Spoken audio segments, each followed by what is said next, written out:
Hi, everybody. Hello. Hello. Hi.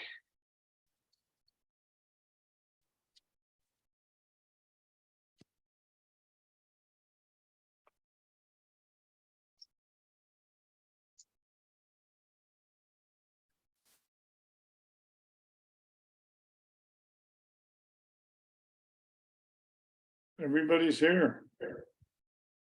Oh, yay. Full team.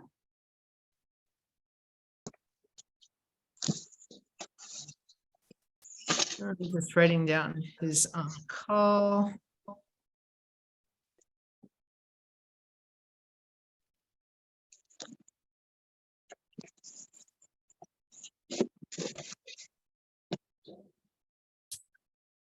And then we'll get going.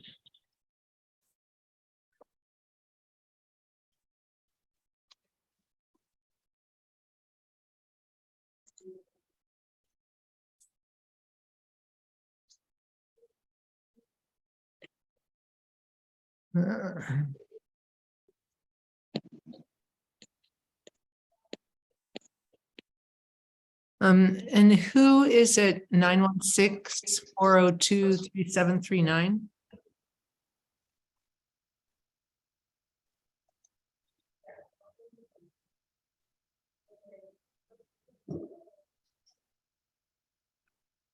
Your name isn't showing up, but you're muted.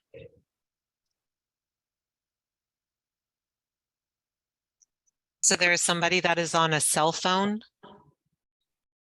Phone number is 402-3739.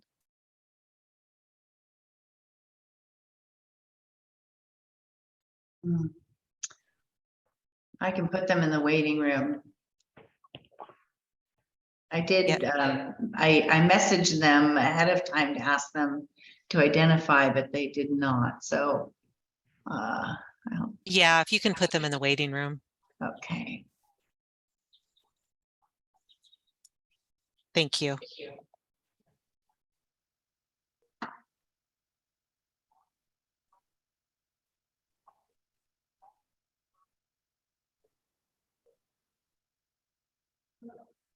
Well, welcome everybody. I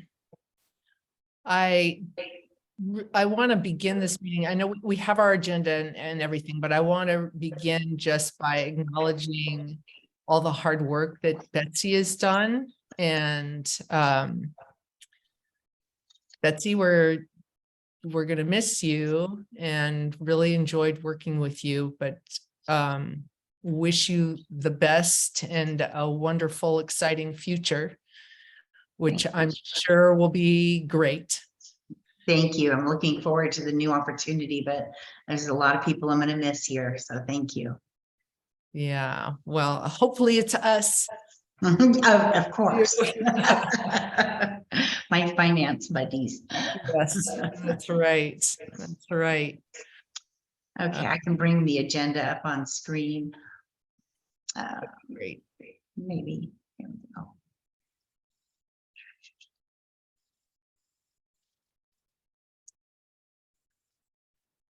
Okay. Okay, so shall we start with any homeowner comments or questions?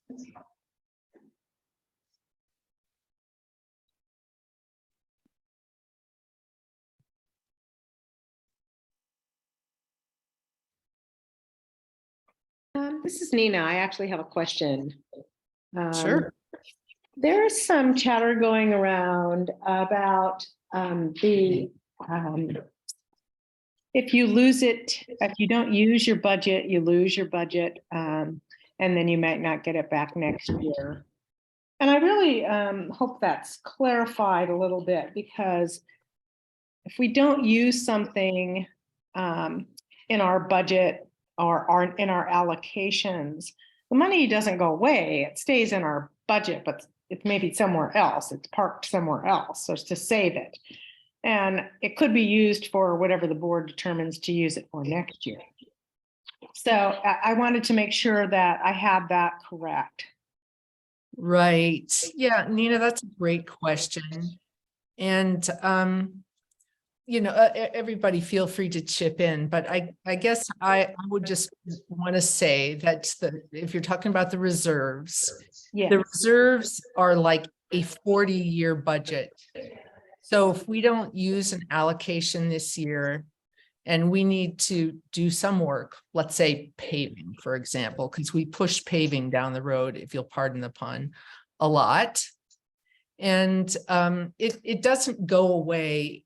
As you say, it gets reallocated, at a different time and place. And it's the reserves are always there for us to use, but it's not a like this year budget. And if we don't spend it this year, we've lost our chance. No, it's a 40-year budget, and we think we might have to do something this year or next year.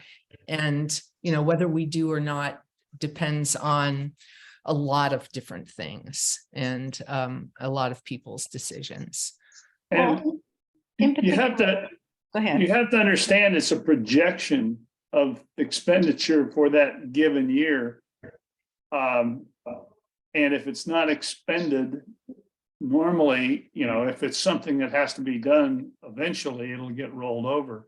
But it's not even a case of saying, well, $300,000 was allocated for trees, so we're going to spend $300,000 on trees. The board has to approve every single expenditure, which may go over, may go under, or may match that. But it's probably not going to exactly match that. But none of that money has been approved until the board approves the expenditure.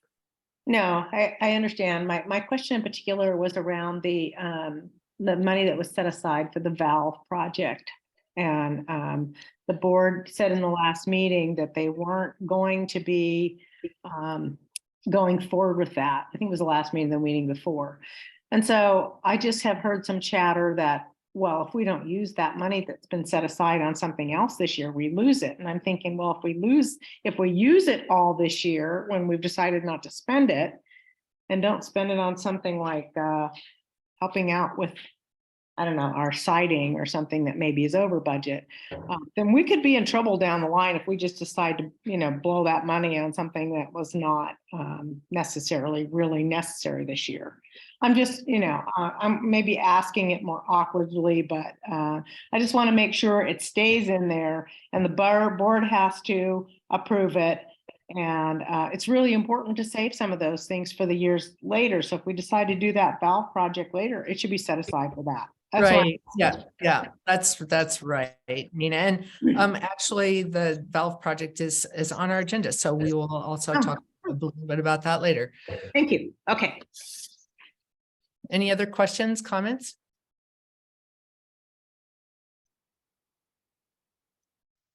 Well, shall we move forward and talk about any follow-ups, updates on board actions, and what underneath that item is the valve project.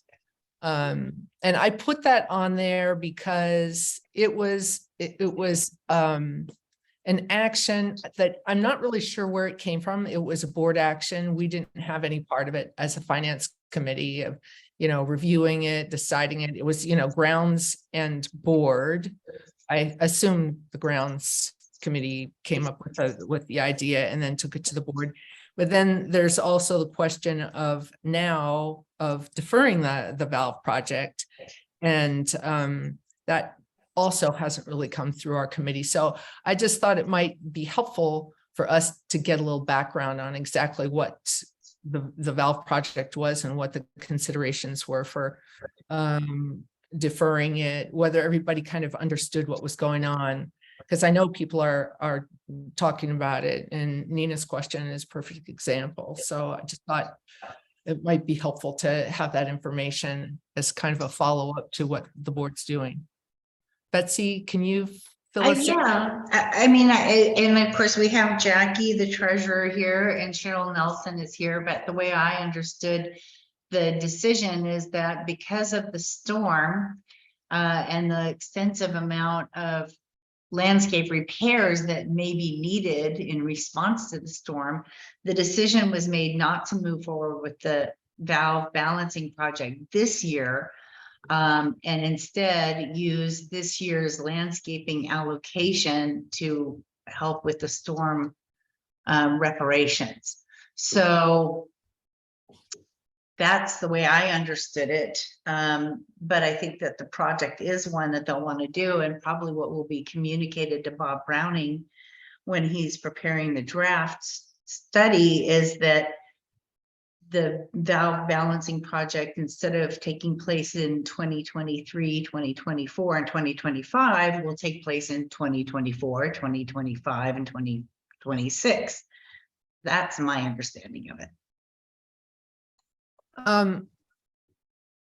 Jackie, do you want to add anything to that, or Cheryl? I mean, just apart from, you know, the considerations of the cost of the storm, and what we're having to pay out of landscape.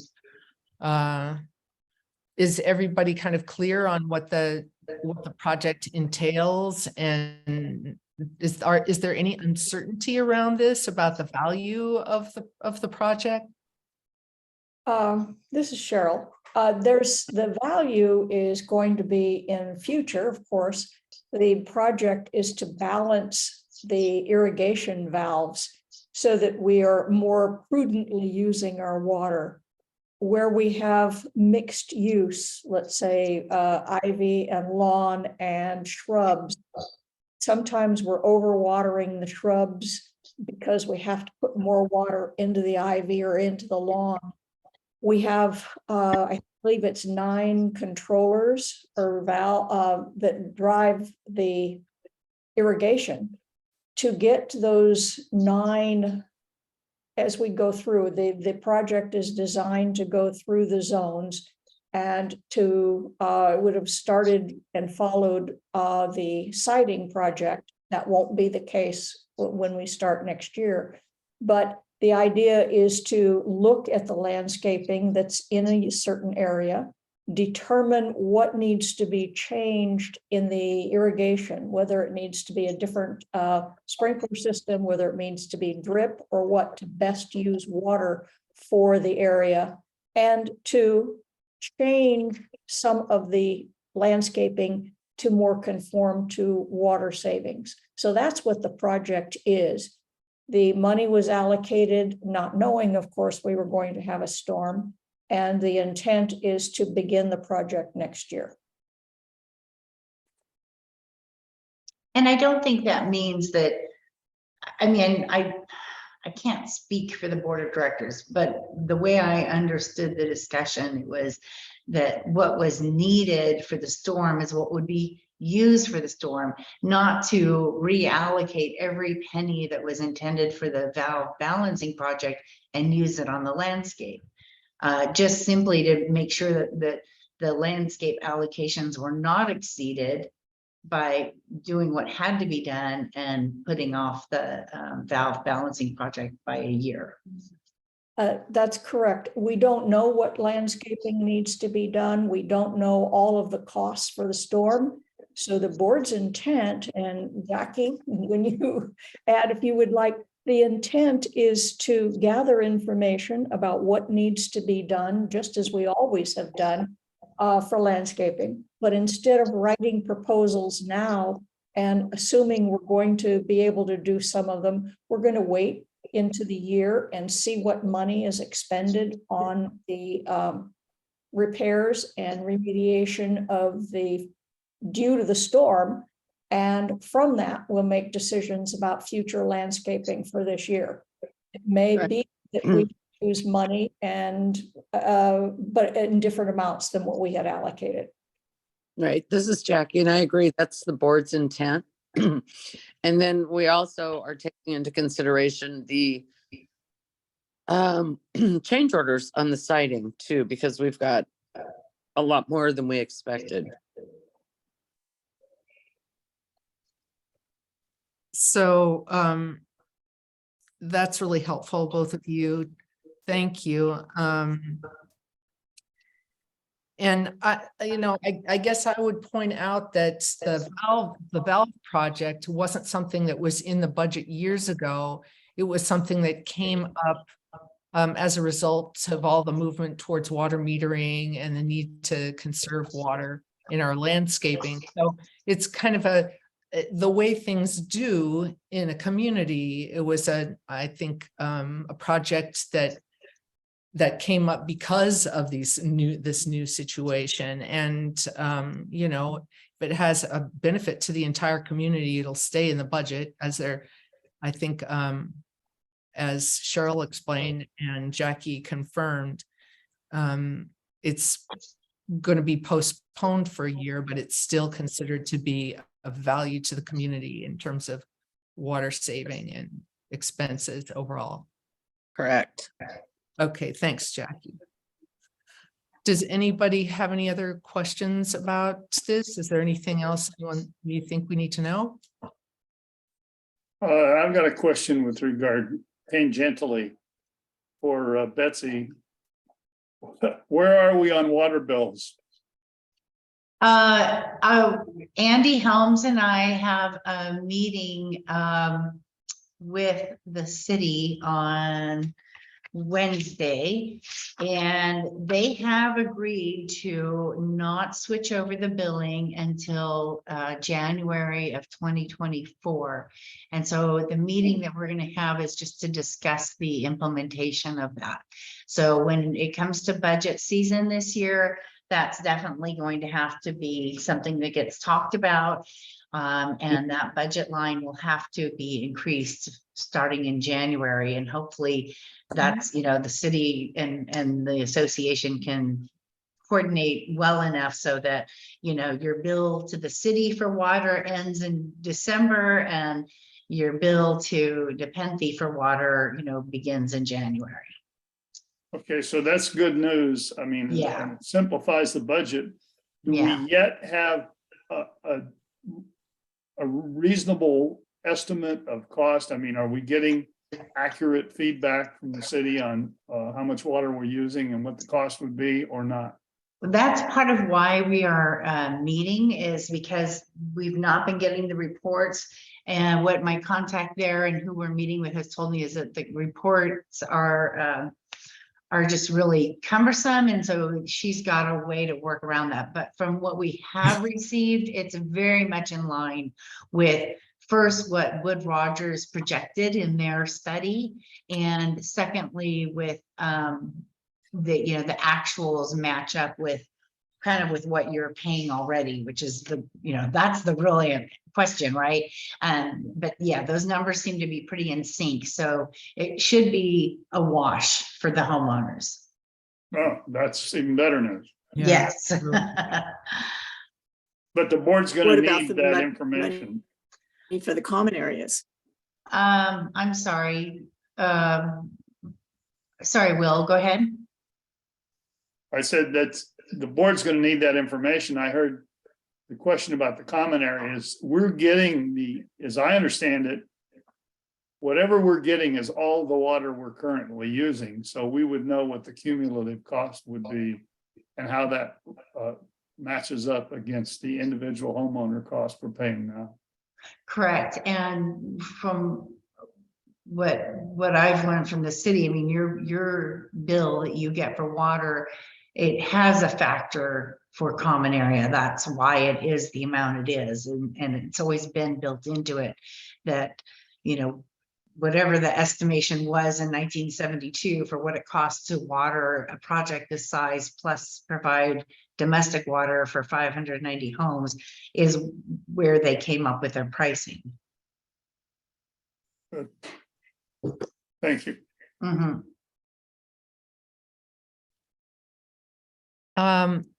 Betsy, where have you sent in projected reserve expenses to Browning yet? No, I haven't. I'm having some communication difficulties with them. We are waiting on their proposal and the worksheet that I'm supposed to fill in. So that may be something I don't get done this early. But it, you know, certainly Andy has gone through this process many times before with Bob Browning. And any incoming manager has had experience with this. So, you know, what would be ideal is that when we get that worksheet, it can just be shared with the entire finance committee. They can go through all of the component listing and see if there are places where there, you know, adjustments are needed. And we obviously do have some of those already. We know that, you know, we're going to put the IBP out, I'm sorry, irrigation balance project out another year. We know that we want to increase the allocation for siding repairs and painting. So all of those notes that you've been keeping all year, Susan, once we get that worksheet, then those numbers can be plugged into that. That's, excuse me for throwing more questions, but have you gotten any feedback yet on the sheet count on the houses or the units we've done? The last time I talked to him, No, no. I Because we'll haven't. need that, we'll need to get that to Browning before we Yes. start putting the thing together. Yes. Jackie has an overall estimate increase. Don't you, Jackie? Like you guys have figured out that we're like 30% over or something on the original cost. Yeah, but that's Yeah. not the question. The I know it isn't the question. I'm merely stating that we do Yeah. have data. yeah. The question is, how many sheets do we have? And we don't know. Well, and it's by model and so many things, so. Yeah, we've sent the architectural drawings and they're being calculated and we're supposed to get that feedback back, but it hasn't come back. Right. And Paul knows he definitely is working on that because he's, you know, alluded to it in a couple of our conversations. So I know he's working on it. Yeah, I talked to him a week ago and he had. Okay.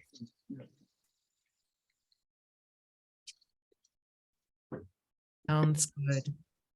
Okay, so yeah, we're happy to help, you know, give our opinions. We have opinions on this committee, and we'll be happy to give those to Andy if Great. shares that worksheet with us on the projected reserve expenses. And when is it due? Is it due in April sometime, Betsy? No, usually, I mean, you know, it varies by year, but some years it's July and August when we're giving Bob Browning, you know, our thoughts about the projections. And usually it's adopted in September or October by the board.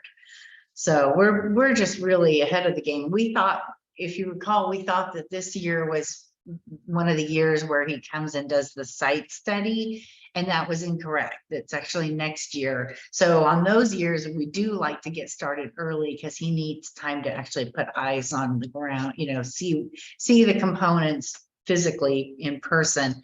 But this year it is just an update without a site visit. So, you know, it's just a matter of him giving us the blank worksheet or the worksheet with what's been spent to date and what's been projected to date to be spent this year. And then we fill in what we believe are going to be the projections for the coming years. Well, that's good. 'Cause oh, sorry. Mary. Go ahead. It seems like we should have it in April so that the committee really has time to interface with the new board, with the community, to get more input. When it's as late as August and July, it just doesn't leave enough time to actually do a thorough and thoughtful look at how we as a community want to expend and need to expend our research funds. So I don't know if there's any way to communicate to him that we would like that earlier. It would be very beneficial if there was a way. Yeah, I'll give him a call in the morning. Thank you.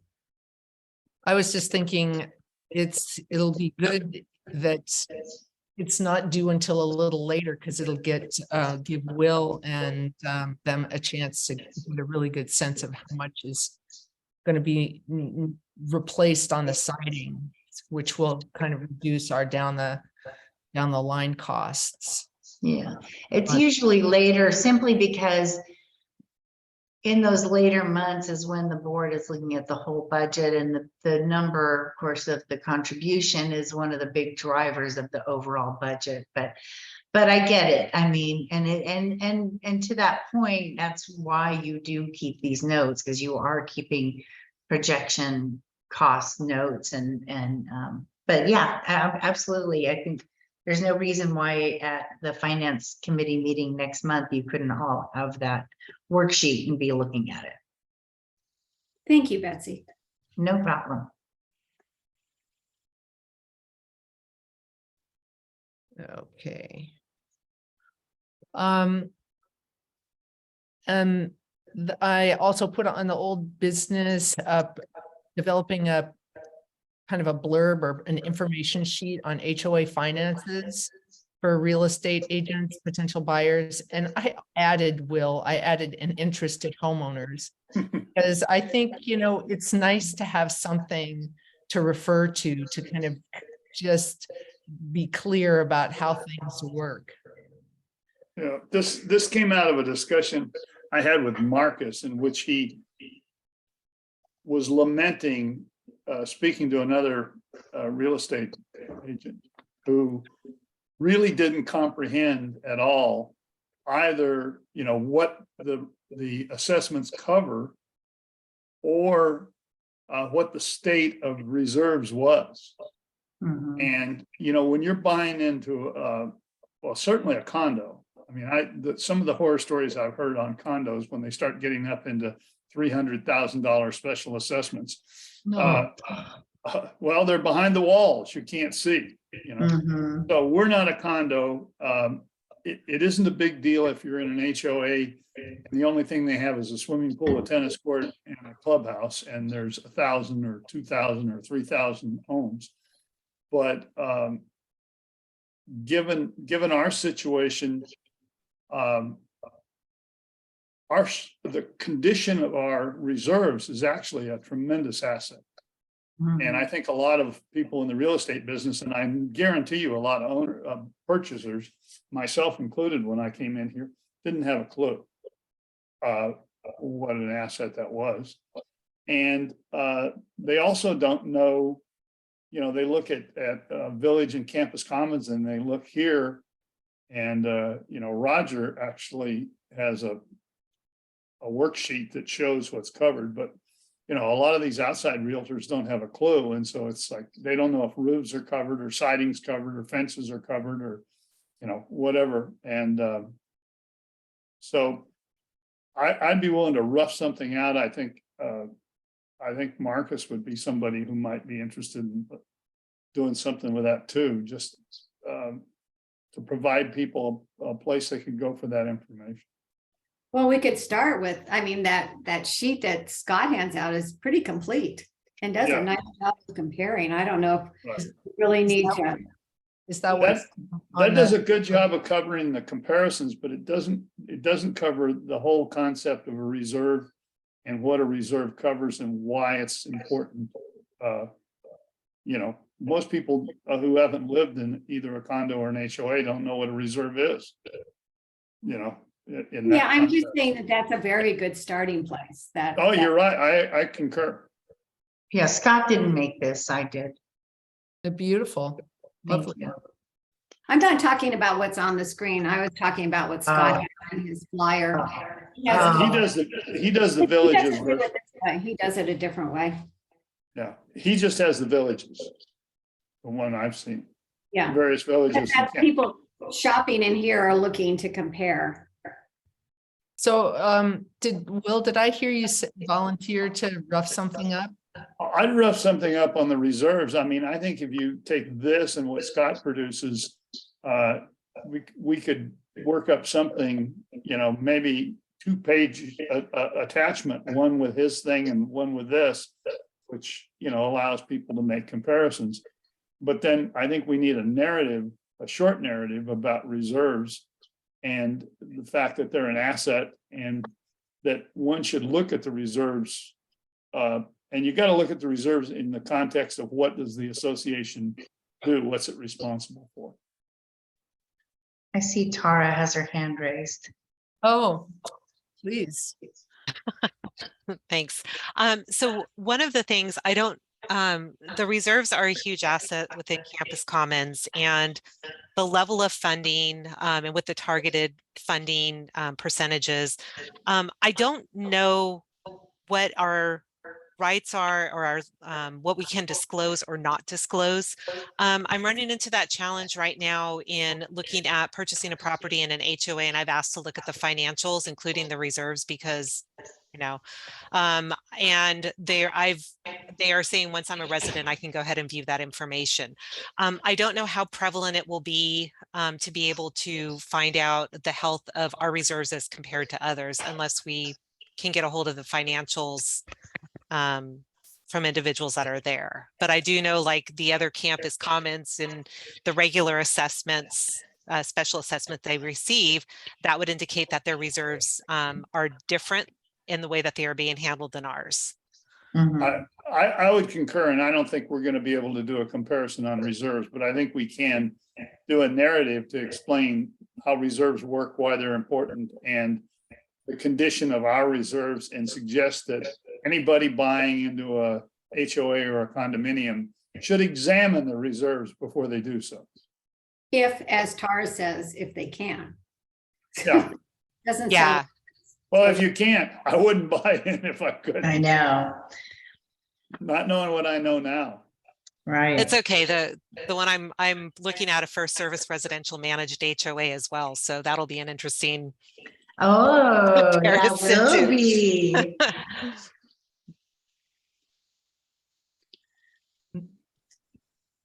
Maybe something on how to evaluate the health of reserves? Or just how to look at it? Just, I don't think it can't be long and complicated. It's No, just for gotta be simple. Just point people to the whole idea that they should understand that reserves are an asset, and that the failure to maintain reserves is a threat, and that they should examine them before they buy. What's the history of special assessments Yeah. and Yeah, what's covered, not covered? well, I mean, we're not, I don't think our goal is to educate the whole world to what they need to look at when they're shopping. I think our goal should be, this is our community, this is what we do. And then if they want information from someone else, they can go somewhere else. But I mean, the goal is for them to understand, if they buy into Nepenthe, what they're buying into. Right, but they have to understand the concepts before they can I ask the agree. question. I am not disagreeing. Yeah.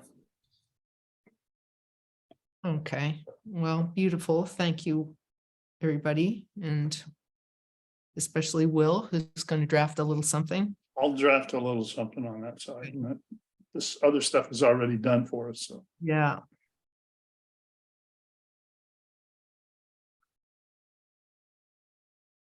Okay, so moving along. get back to the agenda here.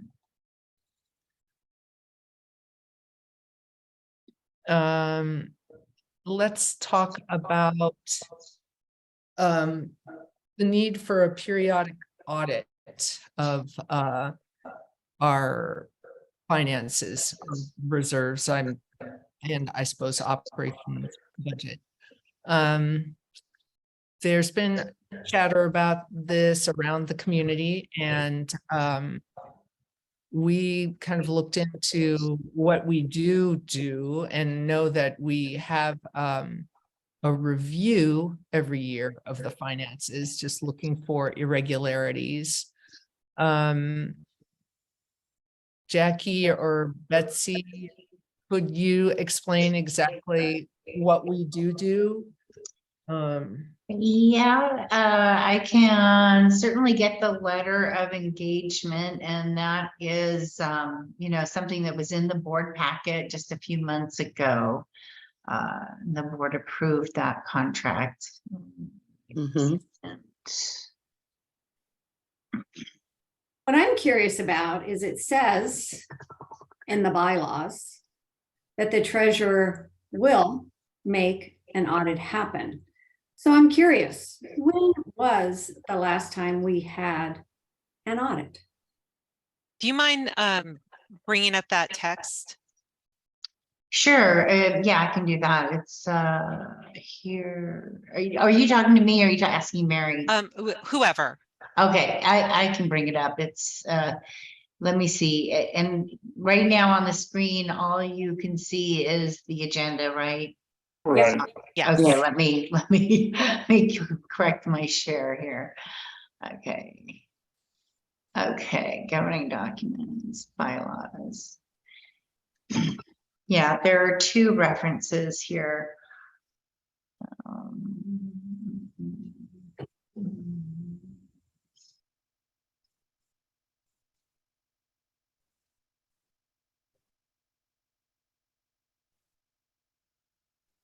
Okay, so in Article 6, it talks a lot about, you know, what the officers are and what their duties are. And so we can just scroll over there. I've got to move this out of my way a little bit.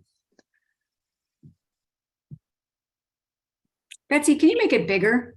I will, yeah. Let me Thanks. get where I'm going. Bingo. It's page 22, isn't it? Yeah, here it is. And then let me get it bigger. Okay. To move all of you again. Okay. Betsy, it's Yeah. the duties of the treasurer. Right. Right. And that should be on the screen. I'm trying to make it bigger, but it's not getting bigger. Ah, there we go. Mhm. Okay. The treasurer of the association shall receive and deposit in appropriate accounts all monies of the association, shall disperse such funds as are directed by the resolution of the board of directors, keep proper books of account, cause an annual audit of the association books to be made by a public accountant at the completion of each fiscal year, prepare an annual budget and a statement for income and expenditures to be represented to the owners at each annual meeting, and deliver a copy of each to the owners. Prepare all other financial reporting and accounting documents required by law, California law, and shall perform other duties as are required by the board. Thank you, Betsy. I guess my question to that is, are there any individuals on this call that have been treasurers in the past? Yeah. Have these bylaws changed in any way? No. Okay, I do read that, and I think it conflicts with, there's another area where it says, I thought that the treasurer can initiate or suggest. Yeah, there is a section, I want to say it's in Article 9. So Will, I'm going to put you on the spot here. Do Mhm. you know the reasoning that you as the treasurer did not engage in a full audit? I can tell you that my first contact with this was when I was on the finance committee before I was even on the board. And the question came up, and on the advice of the accountant, and the finance committee recommended, and the board followed the recommendation, that the review substantially fulfilled the requirement, and the cost difference, and I can't remember the numbers now, but the cost difference was not small. It was many times more to execute an audit. Yes, it would be. And we were unable to determine what, you know, unless you had a manager who was embezzling the funds, maybe, we were unable to determine what, you know, what particular advantage we would derive from that substantial expenditure. Well, one thing that an audit does that I think is very, very valuable is it looks for processes that could improve how we track our expenses, how we pay our bills, if we have someone looking at things, if we need to have a different way we're doing things. An audit can highlight an area of weakness that we can fix. If we don't have an audit and are unaware of areas where we should have a process for oversight or whatever.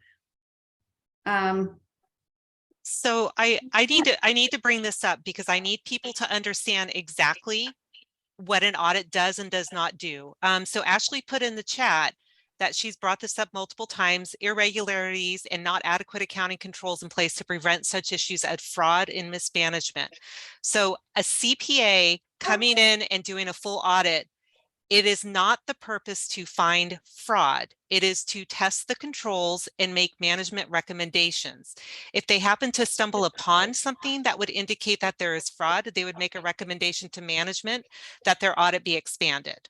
So I just want to be clear that if individuals are asserting that there is fraud and mismanagement, either by our contractors or by the management staff, that is a completely separate engagement and discussion that is beyond the scope of the finance committee. But And it's not what I was saying. no. This is, so I'm looking at Ashley's comment in the chat, although we are not open for homeowner comments right now. What I would suggest, I understand what you're saying, Mary, and I do see the bylaws. What I would suggest is that if it's determined that a review is appropriate, can we do an intermittent where we do a review for 1 or 2 years and then a full audit? Or is it something that the HOA wants to go ahead and the board determines that it's ready for a full audit? Now, the part of it to understand is that it's going to have a significant This impact. is incorrect, that there are no different types of audit. There are different types of audit. Carol, if you'd like, I can go ahead and I can explain, like, I'm happy to go ahead and go forward with you. I do understand that you have had your CPA. I am also an active one, and I have also been in public accounting. You don't have to be a CPA to know that there are different types of audits. And There are our different types of CPAs audits. seem to say in that Excuse message me, that Carol, there are no you're- different types of Excuse audits. me, you're out of order right now, Carol. Tara is talking and making a point. I think we should let her finish. But what I would like to suggest is that the finance committee, maybe we suggest to the board that we look at, sorry, hold on a second. Jim, can you get that? Oh my gosh. Well, that's embarrassing. I didn't hit mute. I apologize. I'm gonna kill these You're a dogs. thing, Tara. Okay. I think the point is that our bylaws say that there's supposed to be an audit. No one can Yes. come up with a time when there's actually been an audit. And since it is within our bylaws, it's something that we, according to our bylaws, we're supposed to follow our bylaws. We should do an audit. And I'm not looking, I don't think anybody's looking for fraud or anything. We're looking for improvement. We're looking to identify weaknesses. We're looking to make sure that we're a multi-million-dollar corporation. Multi-million-dollar corporations usually do audits. I do understand that. And I recognize that. It is what I would recommend is that there is a difference in the bylaws now versus what was apparently when, as Will stated, like it was determined by the board to move forward with a review engagement. What I'm suggesting is that as a finance committee, we recommend to the board that either we change the bylaws to say that we're going to do reviews. We adhere to the bylaws where it says we get an annual audit, or a middle ground, because we do need to look at the cost of it. I don't know how much it would cost to do a full audit right now, but to go ahead and look at doing like a review 1 year, an audit the next year, or a review similar to the way we have Browning come on site and then do a projection. So that would be my recommendation.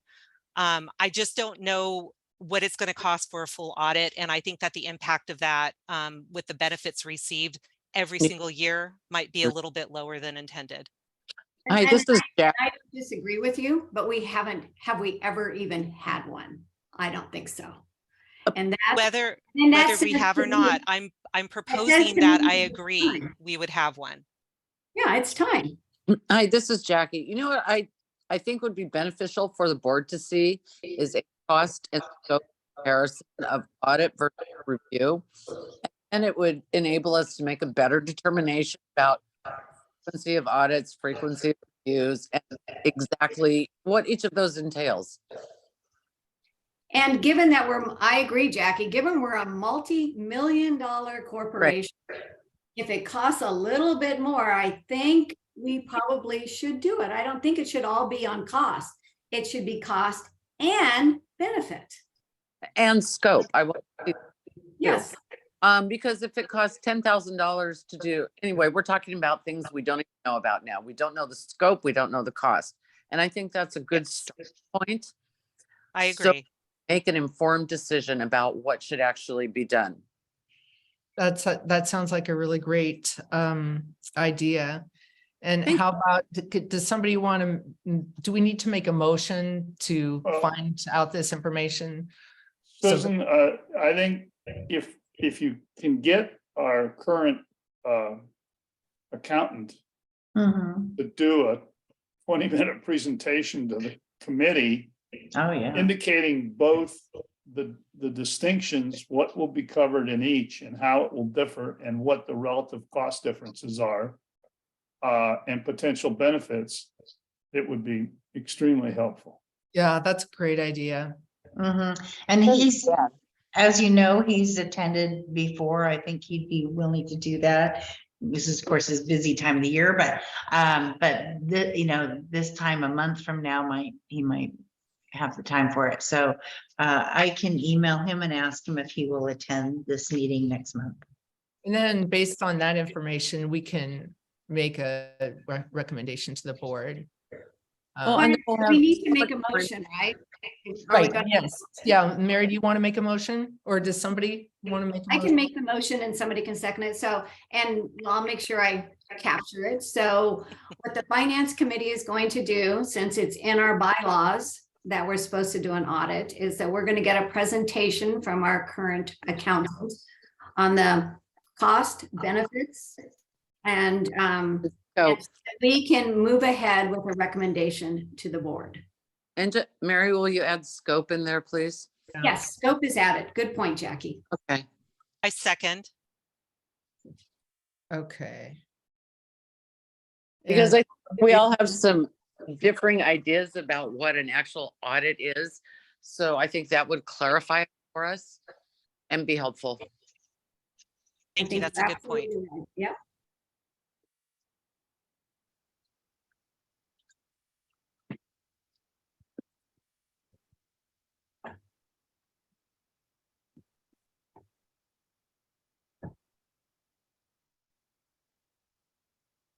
Okay. I just want to put one more little thing down here so I don't forget. Okay. And anyone all in favor, anyone opposed? Okay, I don't hear any opposing, so I'm assuming we're all in favor.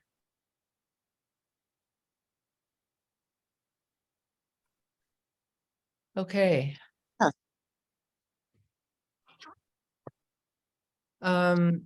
Moving on to what's next? Let's see, reserve expenditures for sending out the new tracker. And, but it's more than February. It's anything I processed in the month of March. So I Right, can bring it's it up to with the invoices through the 17th of March. And yeah, I love having that the Excel so I can see the invoices that are included and like just what's the scope of what it includes and what it doesn't. It's really nice to see the state. So I appreciate that. Yeah. Yeah. This is a good time for me to bring up that we have a lot of ways that we are tracking our cost, expenses, payments pending. And an example is we have on screen a reserve tracker. We have page 5 in our, what page is this? Page 5 in our packet that has information that is different. We have the Browning report that's different. And we have a summary in the Browning report that is different. The differences that I see are use different GL numbers. We use different reserve numbers. We have different lists of things. And so when one tries to compare, an example of comparing is page 5 in our packet that shows the current balances. For example, we have a negative over $214,000 in grounds reserve. We don't see that in this. And Sorry, go ahead. so what I'm proposing is we need a different, more complete tracker with numbers and categories that are consistent. So when information is given to the finance committee and then forwarded to the board, it doesn't end up always being different dates, different times, different categories, different names. You might want to just then rely on the financials because that's the actual dollars spent. The reserve tracker is a means by which things that have been processed or money that's been committed via board resolution is being tracked. The money has not been expended, for example, for all of this contract, but it's here in the tracker precisely so that the finance committee and the board can say, yes, we have committed those funds. And that way they don't overcommit, or they can make more informed decisions.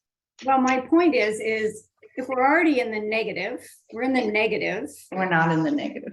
Well, it was provided to us in our packet that we're in the negative. So if I'm provided information that says I'm in the negative, I'm going to assume I'm in the negative.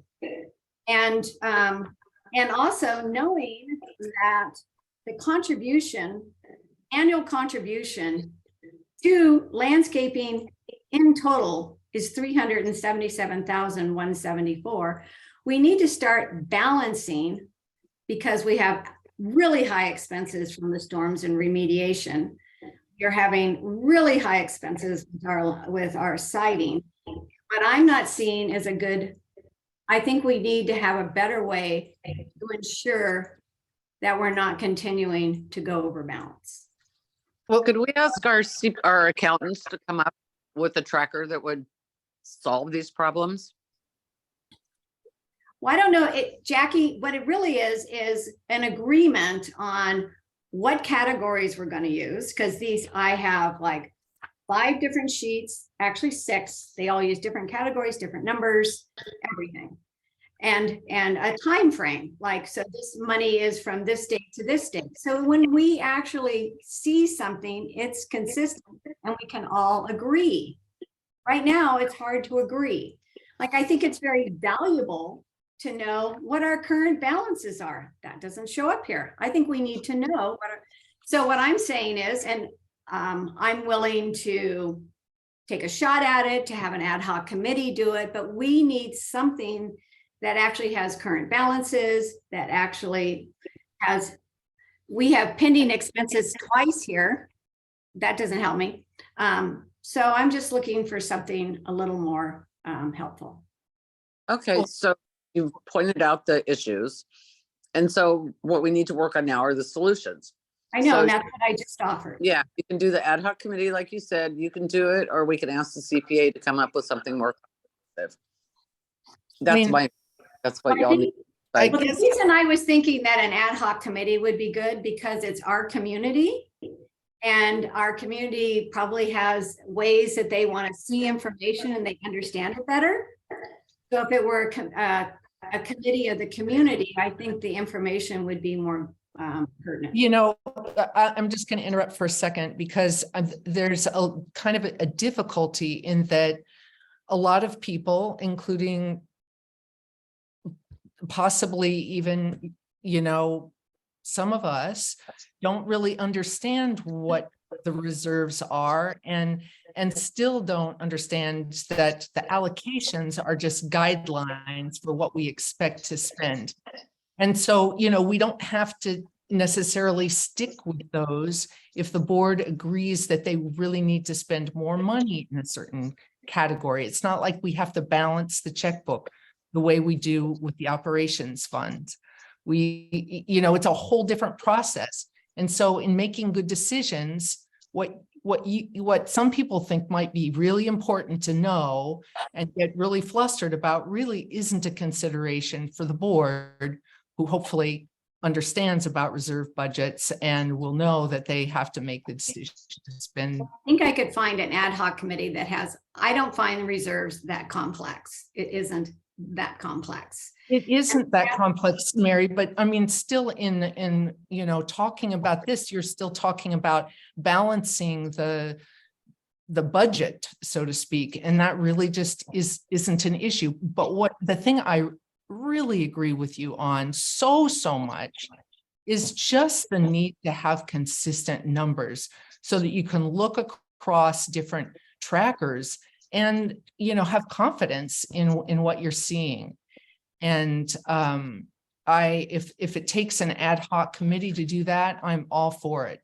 But I'm not sure that our accountant is going to be able to do that. I mean, we've had to rely on Betsy to be, kind of entering these invoices and things like that. And it may be something that we need to talk to Andy about and First Service as just a way to get numbers that we can, kind of trust, that we can, for sure know that all the invoices are included and kind of what earmark allocations are also included.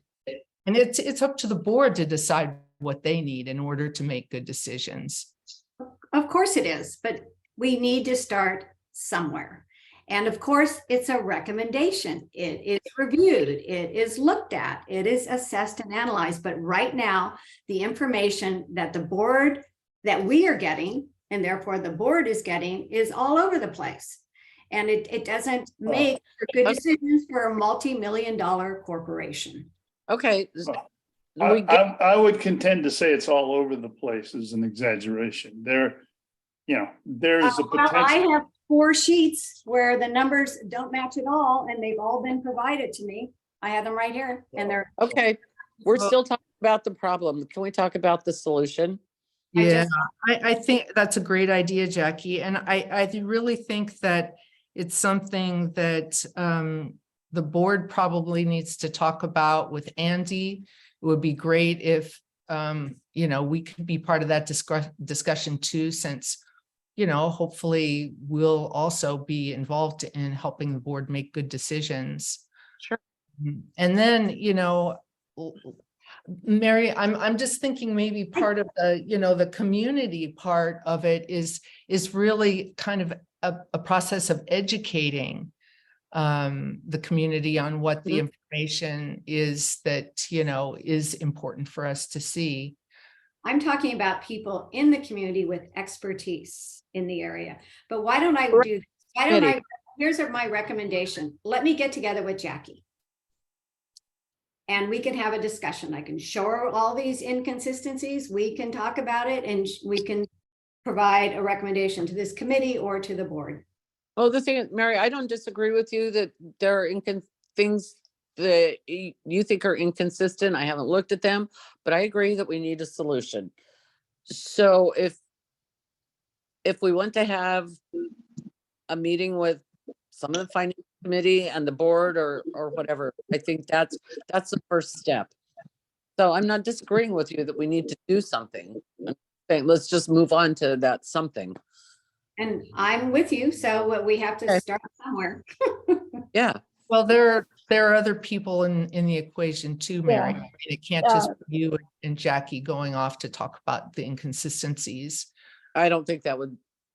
This is Cheryl. One of the things, I'm not sure what, Mary, you're seeing, if you could give us some dates and what things. One of the things that's happening is that, for instance, there is in grounds a work order tracker. That's tracking something entirely different than what is projected on the screen right now.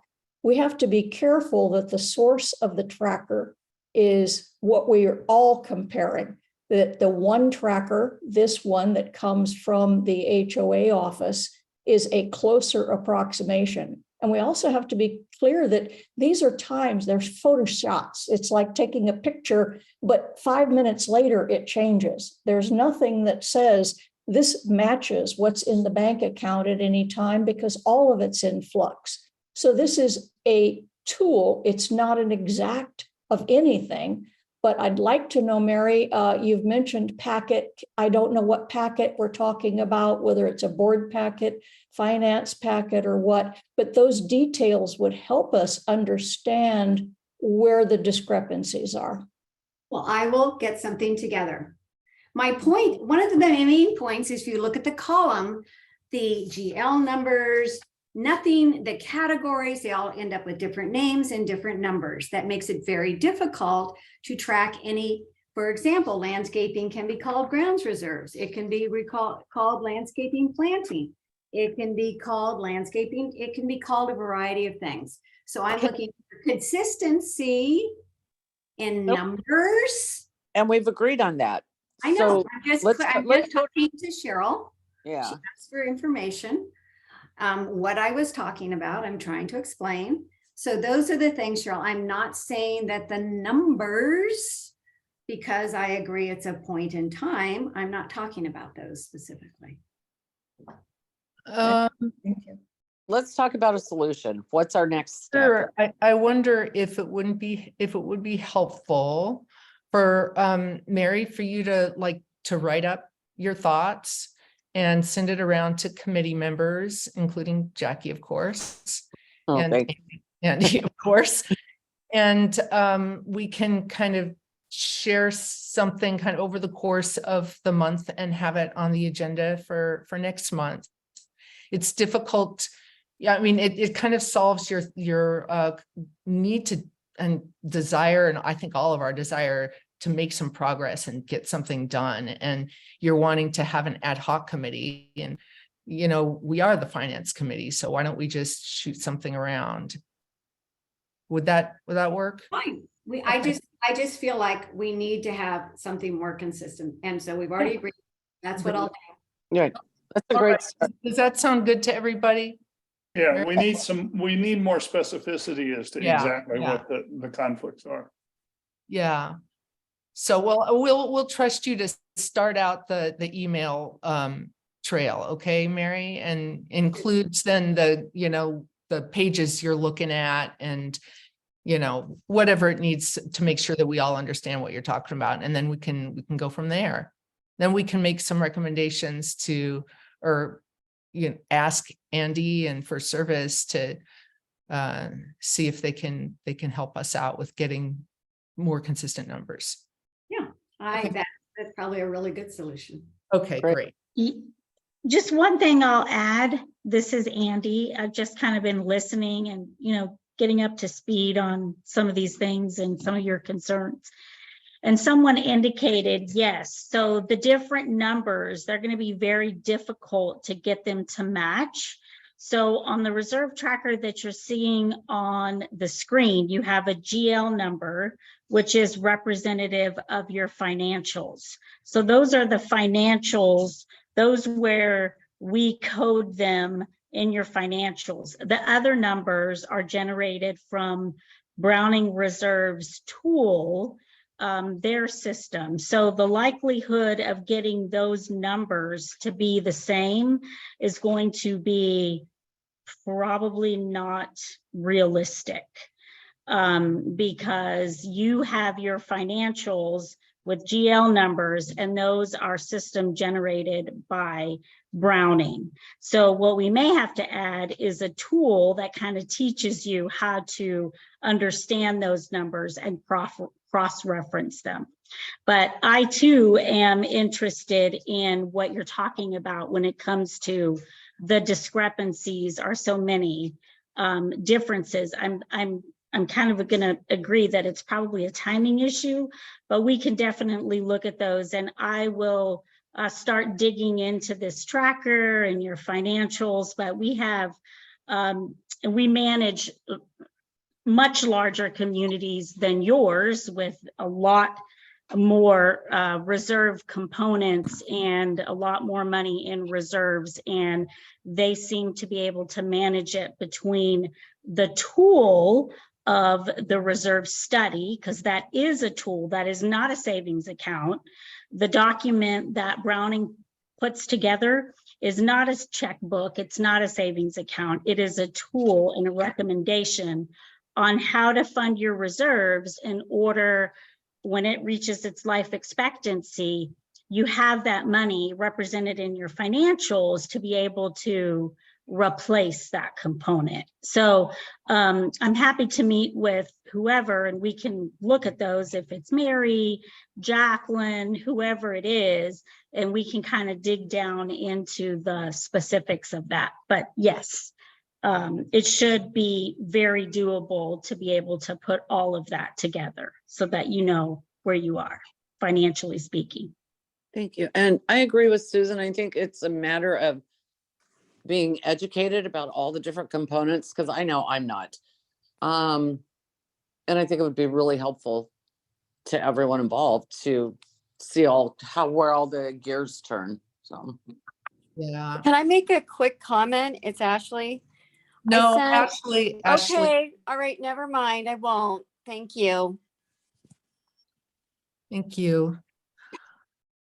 And Andy, thank you. That'll be really helpful. And maybe we will include you in the email that goes around too, so you can kind of see what we're thinking. Yeah, that'd be great. Okay. Thank you.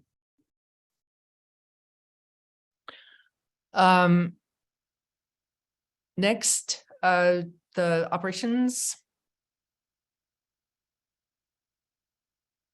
budget. Okay, so I think this is, I think, one of the packets that Mary's referring to. It's your monthly financial statements. And it is for the 2 months ended February 28th. I sent this out a couple weeks ago, so I don't know if any questions have come through. I asked that they be sent to me in writing if there were, so I'd be prepared, but I didn't receive anything. Okay, I just want to make a quick comment.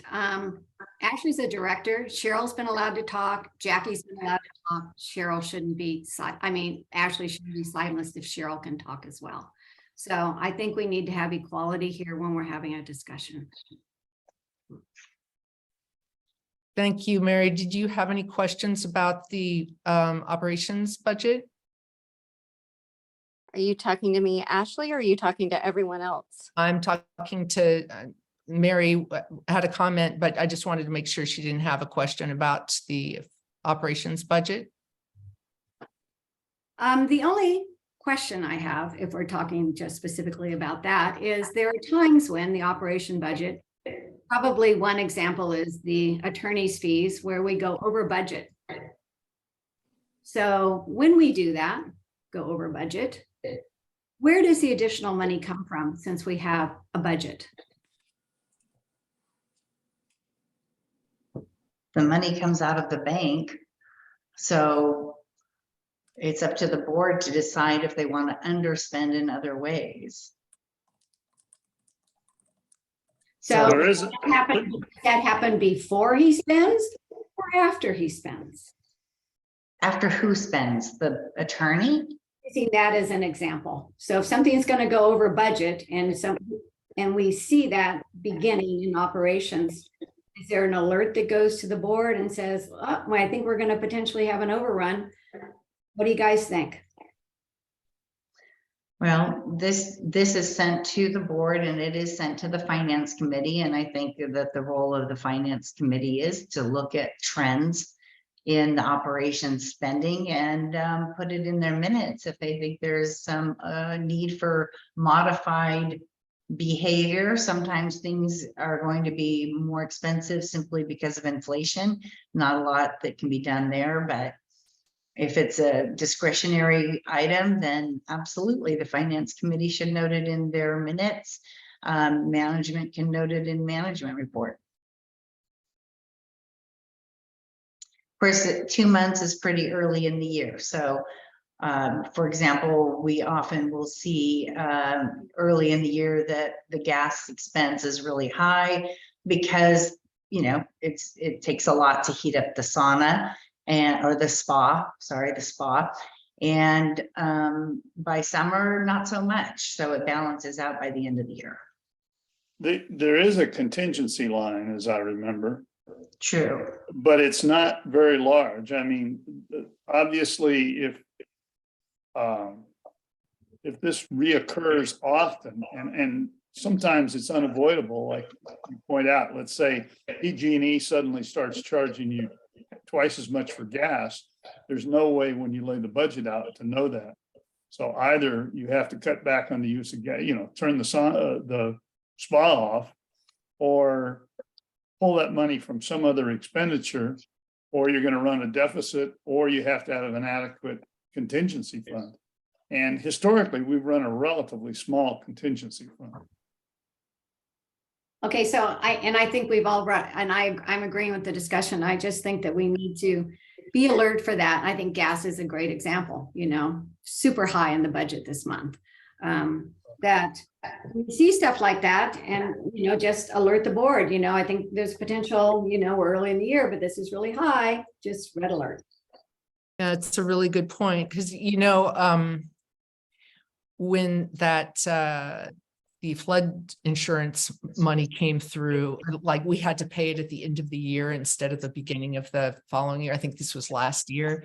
We ended up not being able to make a reserve contribution in order to be able to pay that bill. So it does have real implications kind of down the line. Something definitely has to give. So that's a good point, Mary. And Ashley has her hand up. I didn't really want to go into a whole like rabbit hole about this because it is 5:43 and I didn't want to have a big discussion, but if you want me to address this, I will. I wanted to. Well, I'll say it quickly then for you. Oh, that'd be great. Thank you, Ashley. So basically looking at the tracker, First Service has promised us since like June or so that we get a corrected tracker. I'm still getting discrepancies, but without going into a rabbit hole, I just noticed some of the columns, the way they're organized.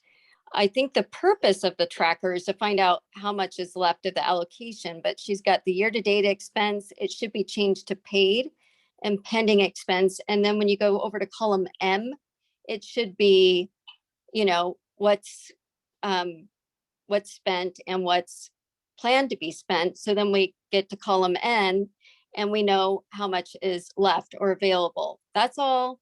But, you know, it's a pretty simple change that would be meaningful. Yeah, Ashley, I think you're really right. And I think other people have made that observation before. We were going to move that column around because it's kind of in a weird place.